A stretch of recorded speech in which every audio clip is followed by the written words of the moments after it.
صلی اللہ علیہ وسلم نے مان لیا کہ ٹھیک ہے محنت وہ کریں گے، اور حکمت عملی شاید یہ بھی ہو کہ صحابہ ساتھ رہ کر سیکھ لیں گے کہ وہاں اس زمین کو کس طریقے سے کاشتکاری کے قابل بنانا ہے، یا اس زمین کو کیسے اور کن فصلوں کے لیے بروئے کار لانا ہے، اور جب ساری چیزیں سیکھ لیں گے تو جب چاہیں گے انہیں جلا وطن کر دیں گے۔ اور اللہ کے نبی صلی اللہ علیہ وسلم کے کافی عرصے کے بعد، آپ صلی اللہ علیہ وسلم کی زندگی کے بعد، حضرت عمر رضی اللہ عنہ کے دور میں جب انہوں نے خباثت یا شر زیادہ پھیلایا، پھر انہیں جلا وطن کیا گیا، اس سے پہلے انہیں وہیں رہنے دیا گیا۔ اللہ کے نبی صلی اللہ علیہ وسلم نے خیبر کو 36 حصوں میں تقسیم کیا، ہر حصہ 100 حصوں کا مجموعہ تھا، اس میں سے نصف یعنی 18 حصے مسلمانوں کی اجتماعی ضروریات اور حوادث کے لیے الگ کر لیے گئے، یعنی کہ کوئی اگر ایکسیڈنٹل کیس آ جاتا اس میں سے اس کا حصہ نکالا جاتا، باقی نصف یعنی 18 حصے اس طرح غازیوں میں تقسیم کیے کہ پیادہ کو 1 حصہ اور گھوڑ سوار کو 3 حصے دیے گئے، یعنی پیدل کے لیے 1 اور گھوڑے کی وجہ سے 2 حصے گھوڑے کے اور 1 اس کے مالک کا، 1 حصہ اس کا اپنا اور 2 حصے اس کے گھوڑے کے۔ اس غزوے میں 200 شاہ سوار تھے، ان کے 6 حصے ہوئے، اور 1200 پیدل تھے، ان کے 12 حصے ہوئے۔ خیبر کھجور اور غلوں سے بھرا پڑا تھا، لہٰذا حضرت عائشہ رضی اللہ تعالیٰ عنہا کا بیان ہے کہ جب خیبر فتح ہوا تو ہم نے کہا اب ہمیں پیٹ بھر کر کھجور ملے گی، یعنی اس سے پہلے خیبر کی فتح سے پہلے مسلمان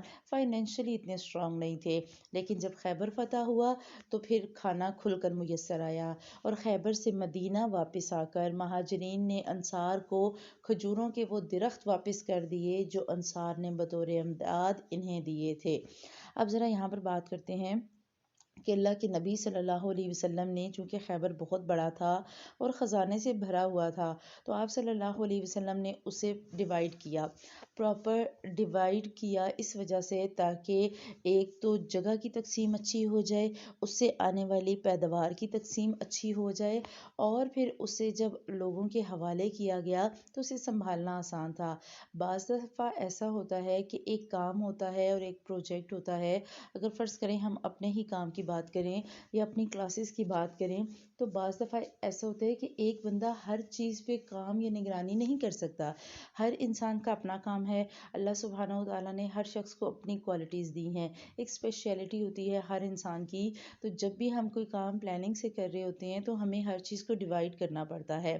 ایک کام ایک بندے کے حصے میں آئے گا، دوسرا دوسرے کے حصے میں آئے گا، تیسرا تیسرے کے حصے میں آئے گا، ہو سکتا ہے کوئی لکھتا اچھا ہو سکتا ہے کوئی بولتا اچھا قل ہو عربی سکتا ہے کوئی مشابہہ آرگنائز مثلو، اچھا اور کر کم لیتا ہی ہو، ان جیسا یہ بھی کوئی پاسبل عرب ہے روئے کہ زمین میں جب چلا تک ہوگا۔ مینجمنٹ اب اچھی جب نہ ہو، مرحب آگے کے مد چیزیں اچھی نہ مقابل ہوں، حضرت تو علی جب نکلے ہم تو پراپر ایز اے حضرت علی ٹیم کیا ورک کام عرض کہہ کرتے رہے ہیں، تھے؟ چیزوں کو ڈیوائیڈ کر کے کہ جس کو جو کام ایزیلی لگے اور جو کام وہ اسے لگتا ہے کہ وہ اچھے طریقے سے کر سکتا ہے، ایک بندہ وہ کام کر لے، دوسرا کام کر لے، تیسرا کام کر لے، تو اس سے چیزیں زیادہ اچھے طریقے سے اور آرگنائز وے میں مکمل ہو جاتی ہیں۔ اگر ہم اسی بات پہ رہیں کہ نہیں سارا میرا ہی میرا، تو اس میں